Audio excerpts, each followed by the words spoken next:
I'm here in Geneva at the EPHJ, which is the high precision trade show for high precision tool making and related things. And I'm at the booth of Hirox, which is a Japanese-made microscope with insane capabilities for like a motorized, motion-controlled, mirrored head. So you can get really close to things and move the point of view around and see them from all angles. And it can also do depth, recreate depth maps of the objects that it shoots. So you could do measurements and that kind of thing. But we're shooting some shots of the Patek Philippe movement that I got, the 16250, and also the Cal 44 movement that I rebuilt myself in my epic 16-hour video about that. And this microscope is just insane. Take a look at this.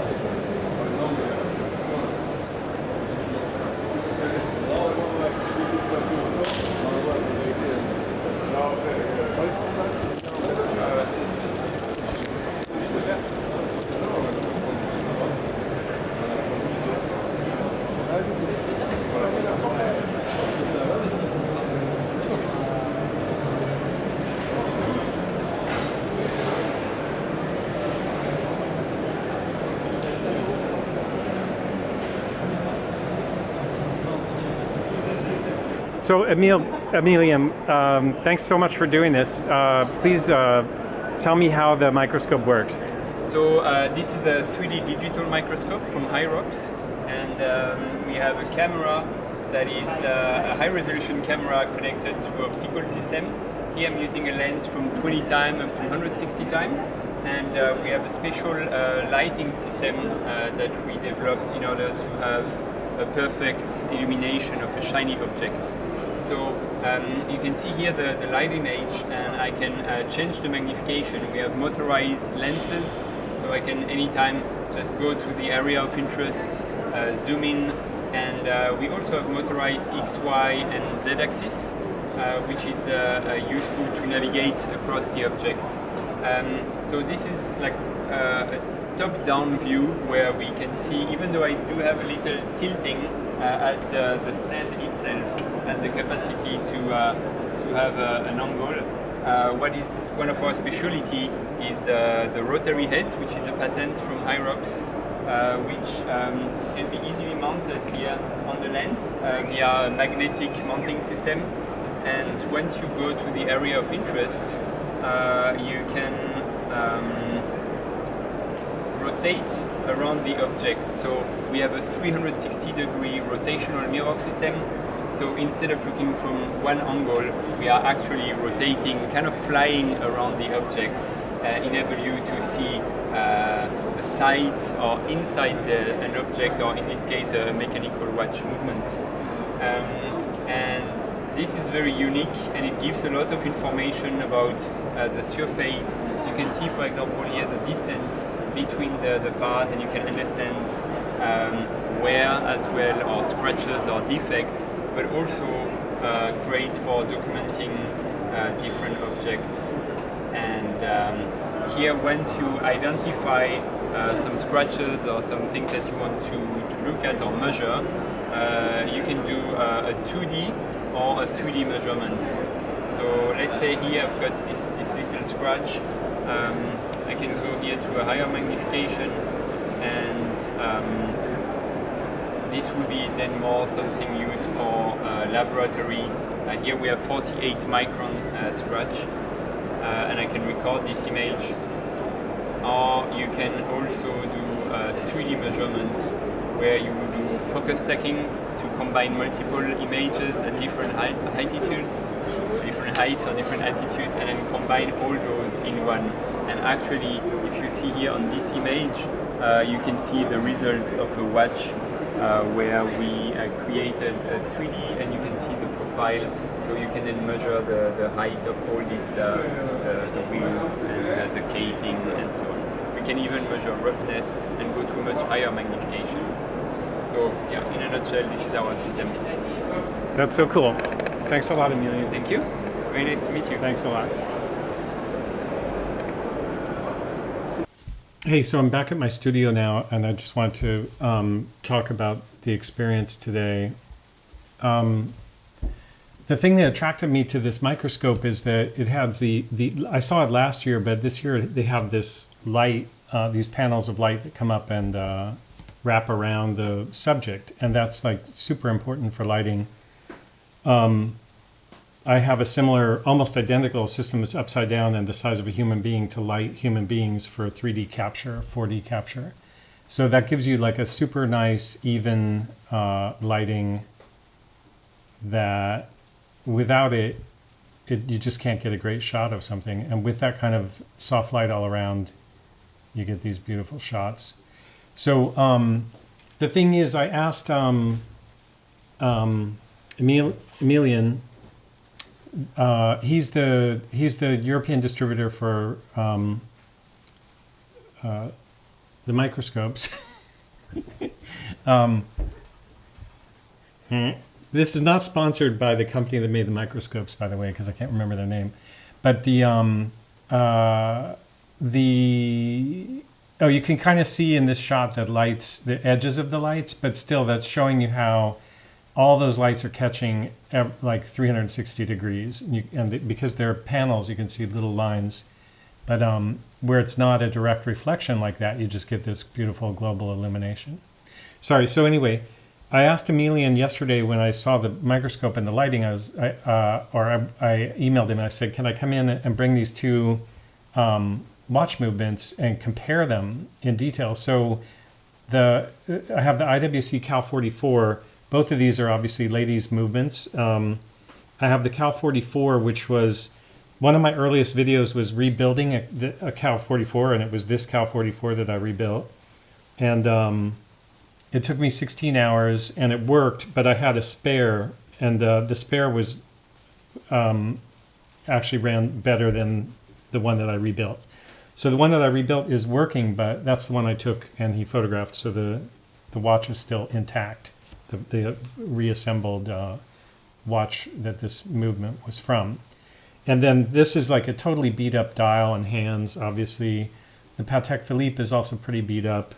But the interesting thing was to compare these two movements. Oh, they're also so dirty because I haven't really cleaned them at all. And I've been playing around with them and showing them in these other videos. Anyway, the idea is that if you look closely at these super close-ups, you can start to get a sense of if the workmanship at that micro level of detail is the same in IWC and Patek Philippe or if they're different. And I think these movements are roughly from the same period, which would be like late 1950s, early 1960s. And I should have actually seen if I could date them by the serial number. I think I'll do that, and I'll put that in the comments if I can find the date based on serial numbers. You can see 16250 is the caliber of this Patek Philippe movement, and all that the brush, I forget what it's called, but it all looks great on the Patek Philippe. The detail on the edges of the gears, the polishing on the edges of the gears. Like it's hard to believe that that's a super close-up of something 16 millimeters. Now we're on to the IWC, and you can see the IWC is a lot more beat up, which is not its fault.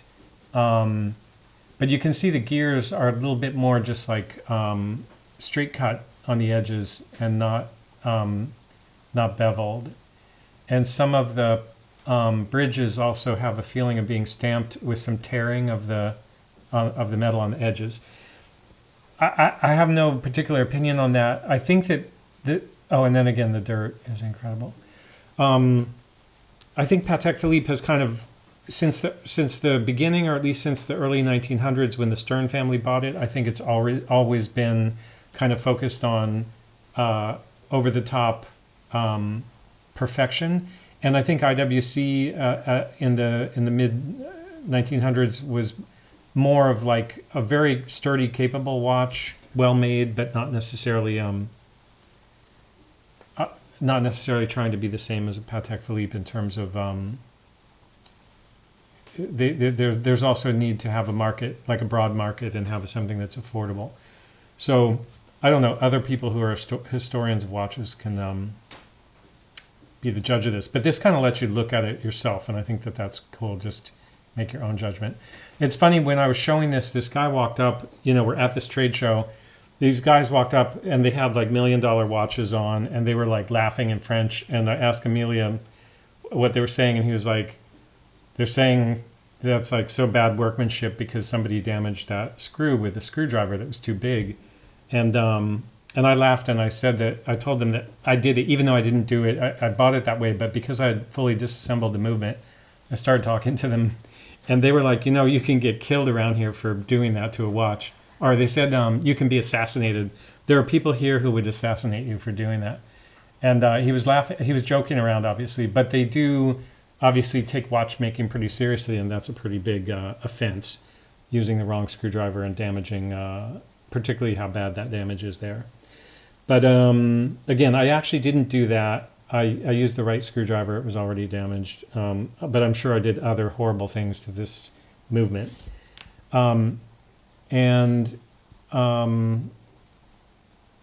Yeah, these shots are so cool. The microscope is so cool. And I've worked in advertising production my whole life. And the thing is, these shots look like advertising shots, and they look like advertising shots that are very hard to get. And they're not advertising shots at all. They're like an industrial microscope and an operator just pushing buttons. The degree of control of the motion control system in that lens is just amazing. It's so cool.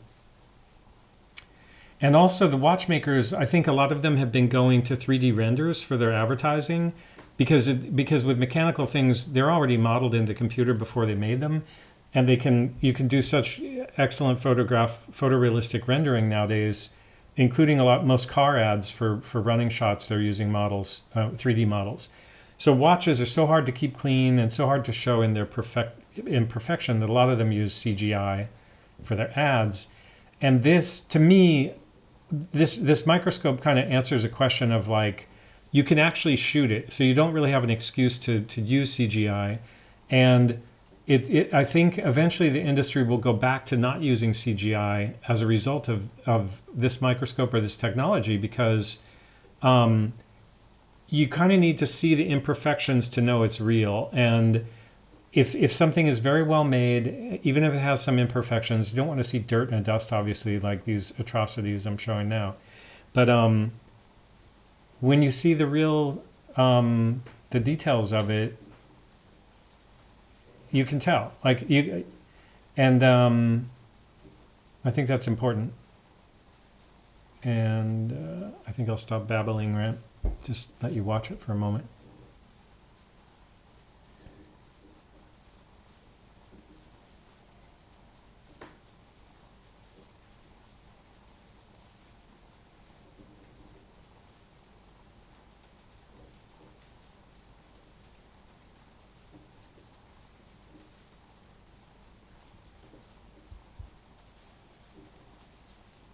I put that in upside down, the little clip underneath the rotor there.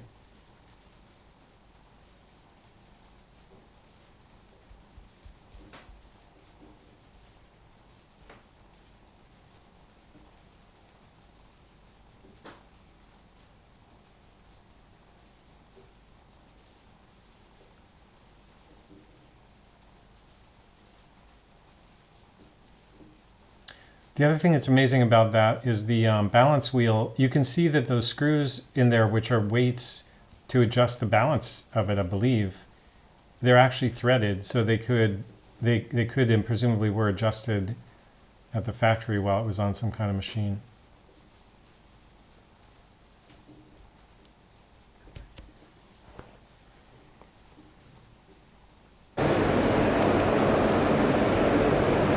The 3D scan of the name on the engraved on the casing. Yeah. Or, I mean, on the movement.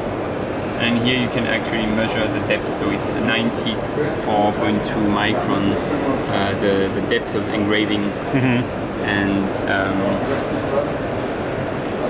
you can see and then measure this. Yeah, that's crazy. Precisely. And that's using the same. Is that the isometric head, or is that? No, this is a higher magnification. So if you see here, and I can also show you the process for one single 3D. The depth, the focus stacking. Yes. So you can here choose the lowest points, and the highest points. And the software is very quickly scanning in a Z, and here you already have 3D measurements. Oh. So here you can see the depths. Yeah, that's so cool. And then you can see with the colors. Can you do a little bit more movement without the color? Yeah. Without the color? Without the color, yeah. So what I can do here is use, like I can fix the rotation point, and then have it rotating. It needs more of like yes, up down yes, for. Yes. Yeah. Something like this, right? Yeah, that's cool.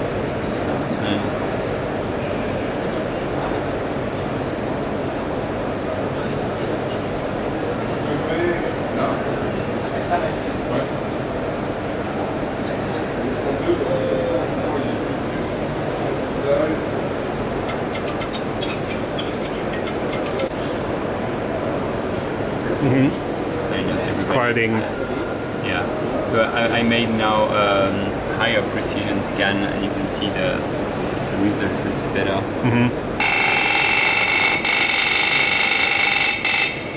Everything depends on how many steps you do and the depth of field as well. And now you can actually see this part here.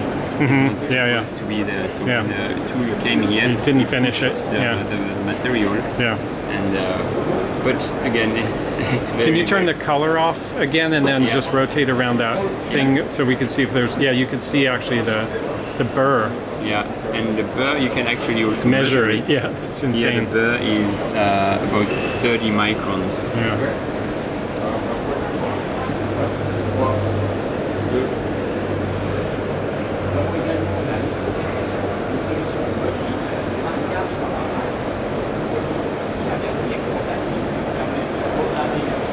Now I'm at 700 time, and then I will do again here the focus stacking. So I'm selecting the lowest and the highest points. Yeah. And now the software is automatically scanning.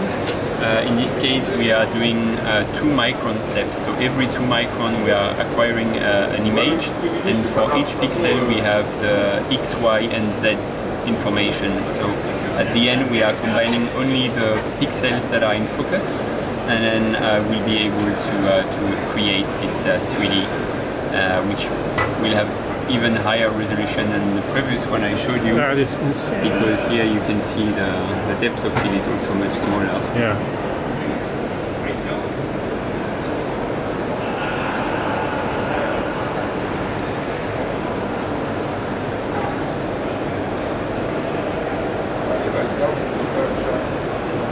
And then by playing the pseudo-color, or by using pseudo-color, you can see very clearly the height difference. The red being the highest and the blue the deepest. Yeah. And you can even see here a tiny speck of dust here. Sticking up, yeah. Yeah.